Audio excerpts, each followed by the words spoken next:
The beautiful part about growing up in one of the toughest, most violent cities in America is that you get an education that's better than any money could pay for, better than any university, because the education that you receive is often attached to some kind of violence, some kind of fear, some kind of issues. And so you tend to pay attention because your life depends upon it. And maybe not always extreme and to the point of you potentially losing your life, but maybe a fight will ensue, or maybe it would get someone in trouble. But basically, things are extreme, so called, in the hood. You tend to learn what will get you respected and what could get you disrespected. And in many ways, the corporate world mirrors a lot of this stuff. The world in general mirrors a lot of these things, a lot of these principles. So I want to share some of the things that I know to be true in all my walks of life. The first thing that I saw that would get you disrespected is that you can't allow people to spin the block. This is what we call spin the block. Now, when you're growing up in these violent neighborhoods, they had,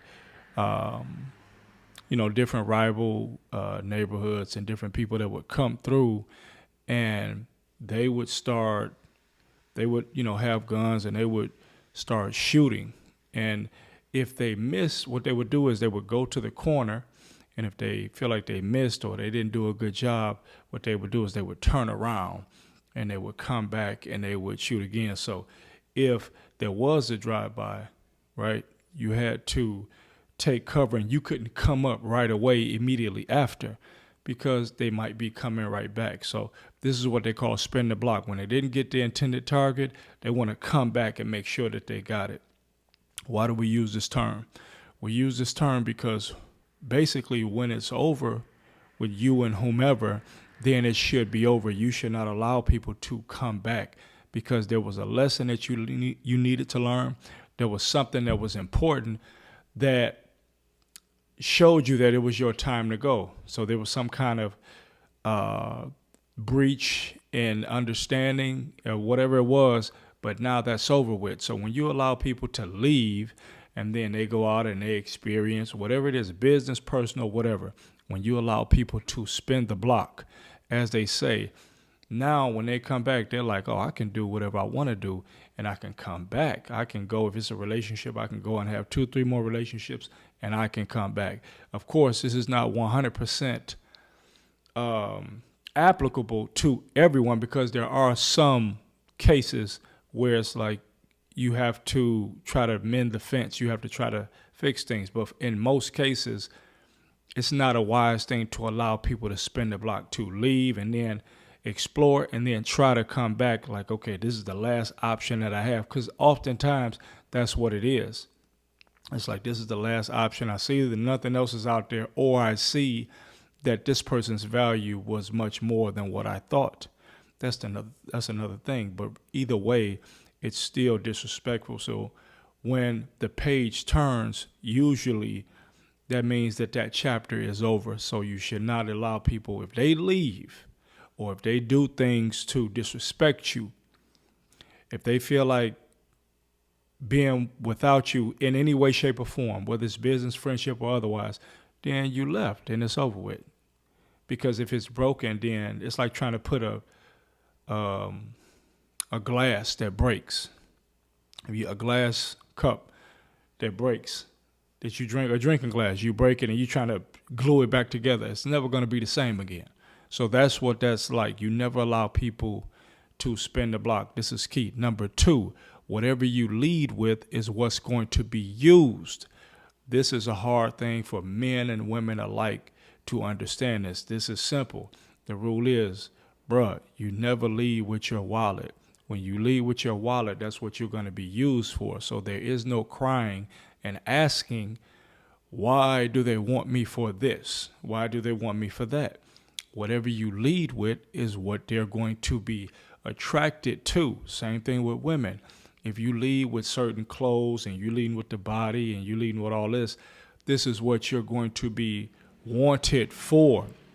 So there is no getting upset. There is no leading with money and then asking why people who need money is coming to you. There is no leading with just the body, the sensuality. The body, the sensuality. There's no leading with that and then wondering why people just want to sleep with you. So it's really simple. Whatever you lead with, whatever you put out front is what people are going to respect about you. Even if you look beautiful as a woman, if you look good and people, they're still going to say you look beautiful. But the difference is there's going to be a certain kind of respect that comes with it based upon how you carry yourself. So the fact of looking good doesn't mean you have to have nothing on. Right, you can look good and still have things on. So it's not even a good or bad. This is not about good or bad. This is about actions and consequences. And consequences are not negative. They are simply things that follow. That's all they are. Events that follow a certain action. So if I'm coming out, I see guys all the time. They coming out. They have the materials. Right. It's like, what you got the materials for? Who will know who you are? Now, you can get lucky and you can meet somebody, right? The shine is going to bring somebody towards you. And then you can meet them and they cannot be a shallow person. But typically when you are moving like this, when you move this way, this is what you're going to get out of the situation. You're going to get people that are attracted to those things. So if you lead with the mind, you're going to get people that are attracted to the mind. That doesn't mean that you let the physical go, because we always want to maintain the physical. We already spoke about that. You want to be in tip-top shape all the time, no matter what. You always want to look your best. You always want to do your best. That's just how it goes. That's regardless. But point is whatever you want to be known for, whatever you want to be appreciated for, is what you should lead with. Beauty is beauty. People will see beauty. Great personalities, they'll see it. Everything comes full circle, but you never want certain. Sometimes depends. If you want to get somebody's attention to give a message, this is why you see people online in the airplanes, right? They're on a private jet, or they got this kind of car, or whatever it is that they're doing. They may do that as an attention grabber, right? And these people don't mind being known for that, because that's sales. That's what that is. That's sales. They're selling an image, a lifestyle, a product, whatever it is, they're selling.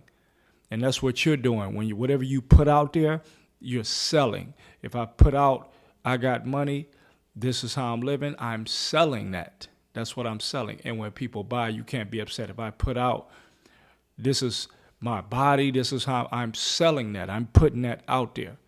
If every time you see me, I just got my shirt off and this and that, that's what I'm selling. That's the image that I'm putting out there. So if a woman wants me because of my body, then I'm not going to be upset about it, because that's what I put out there. So whatever you lead with, that's the key. So it would be, it's essentially, it doesn't make sense to be upset about something that you caused. And so this is where I see the disconnect with people, because they're not living in reality. They're putting certain things out there, and then they're asking other people that in spite of what they see, they need to go beyond that. But the eyes, that's the first point of contact with me and anybody that I don't know. I'm looking. So the visual representation is what's going to let me know how to approach the situation. That doesn't mean that because somebody has no clothes on that I'm looking at them a certain way. That doesn't mean just because somebody has materials that I'm looking at them a certain way, that I'm going to approach the certain way. But I know what I see. And so sometimes what people will do is they'll put you in a category. Okay, they got this, so I'm going to approach them in that way. That's the nature of people. That's the nature of the beast. We need not be ignorant of the laws of nature and the laws of how the brain or how people function, how psychology works. That's very important, extremely important. Last but not least, you have to learn to be quiet. If you're always talking, you're bound to say something that is going to anger someone, that's going to offend someone, that's going to make someone become uneasy or you fall out of favor with these people. So silence is very important. So many people talk themselves out of different things. So maybe there's people that you have liked before, but because they've spoken so much, they end up having to put their foot in their mouth because they said something that offended someone, or they said something that someone didn't like. So you like, I don't even like. They used to be cool, but I don't even like them. Eventually, that's what happens, because the silence is the power. Sometimes you have to shut up, and in shutting up, you become more powerful, because now you're listening. Because you have to be quiet in order to listen. So you want to be well respected, you want to be powerful, even more powerful, stay silent. Because not everything that comes to your brain is something that you need to say. And people that lack emotional intelligence do not understand this. And they've lost a lot. People have lost respect for them. They've lost opportunities because they lacked the emotional intelligence, which I have a video coming on emotional intelligence later down the line. But that is the key. Be silent. That is the power. Because, again, as I always say, not giving an answer is an answer. When there is no answer, when somebody does not give you an answer, they are giving you an answer. That's the thing. So being quiet, being more mysterious, when people can anticipate everything that you're going to say or you're going to do, or again, you're speaking out of turn, or you're speaking too much, it turns people off. It turns people off. I've seen situations be settled and people continue to talk. And what happened? Boop, bop, boop, boop, boop. All they had to do was walk away, or it was settled, and they just kept going. They kept talking. So you can speak too much. Sometimes there's a time to listen. There's a time to absorb. It's like studying. What many people try to do today is they'll go read or learn something, and then they'll try to talk about it immediately. It's like, no, it's like harvest.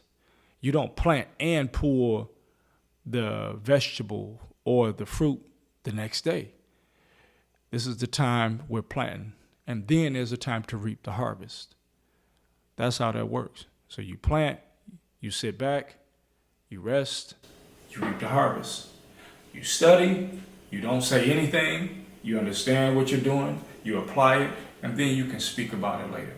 But some people, they're just talking so much. So silence is important. When you speak too much, something is bound to happen. And you notice it when you can even look online. You see many people that have made their way speaking, but then again, you get sour, you get tired of them, right? You're like, I see this person again. So now it becomes saturated. So now the respect level is not there anymore. It's like, I've heard this before, or whatever it is. So this is why even we try to make sure we give you the information so that you can soak it up to a degree, so that you're not overrun with any messages on this channel. So we do try to space the information out, maybe every 1 week, or if I feel like 2 or 3 weeks, then that's what we do. We space it out so that you can glean the message and then live it. Because if I just start putting stuff out here, then you're not every day, every other day, you're not going to respect it. You don't have time to glean the information. You don't have time to sit with it. You don't have time to apply the information. Instead of me putting out every day. Eventually, you're going to get tired real quick, like, this guy here. But who are the best? Who are the artists, or who are the movie people that you love the most? The ones that don't put out all those albums every month, every 3-6 months. No, give it time to rest. Shh, sit back. It's like, oh man, he put out one movie every 2 or 3 years. Well, this artist right here, we never see this artist in public. We never see the interviews of this artist. That's because there's power in that. But the people you see on you watch them on every podcast. Everywhere you look up, they're talking. So it's oversaturated. They're oversaturated. It's oversaturating themselves. So no, silence is powerful. Being quiet is powerful. Shutting up is powerful. Getting out of the way is powerful. Because you're less prone to do any of the things, the aforementioned things, to offend, to disrespect, to anger, for people to fall out of love or out of like with you. So when a product is less, when it's not seen as much, product or person, right? The value stays up there and people appreciate it more. They appreciate it more. So that's all we're saying. So these are the things that will keep you from being disrespected. Be quiet more. Remain mysterious. Number 2, don't allow people to spin the block. When they lose you, they lost you. And that's okay. They learn, because people also need to learn that not everybody is replaceable. That's another thing that people believe. And so they need to understand that you are not replaceable, that you are not on every corner. Extremely important. And number 3, whatever you lead with, that's what's going to be primarily used. That's what people are going to go on. They're going to attach to that. If you want to be known for your brain, you need to lead with intelligence. If you want to be known for your look, the way you look, you're going to take care of your body and put yourself out front. Your aesthetic. If you want to be known as a person that's wealthy with money, then you're going to put the money out there. If you want to be a sex symbol, then that's what you're going to do. You're going to put that out there. But what you're not going to do is you're not going to be upset about it. This is why I'm saying disrespected. Because you put your money out there and people use you for money. They're using you for money. And in the midst of it, there's a haziness, there's a spiritual drunkenness. And you believe that they really care about you, or they really like you. Same thing with your body. You're upset when they don't want you for you, but they never got a chance to see you because what you put out, that wasn't you.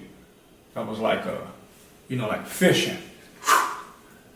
You put out some candy, whatever, they bit the candy, they took the candy off the hook, and they're gone now. So you want substance. Or you can live how you want to live. I don't want to say that's not, if that might be substance to you. But it's short-lived, because eventually what essentially happens is you get used. You get used and discarded. And that's disrespect.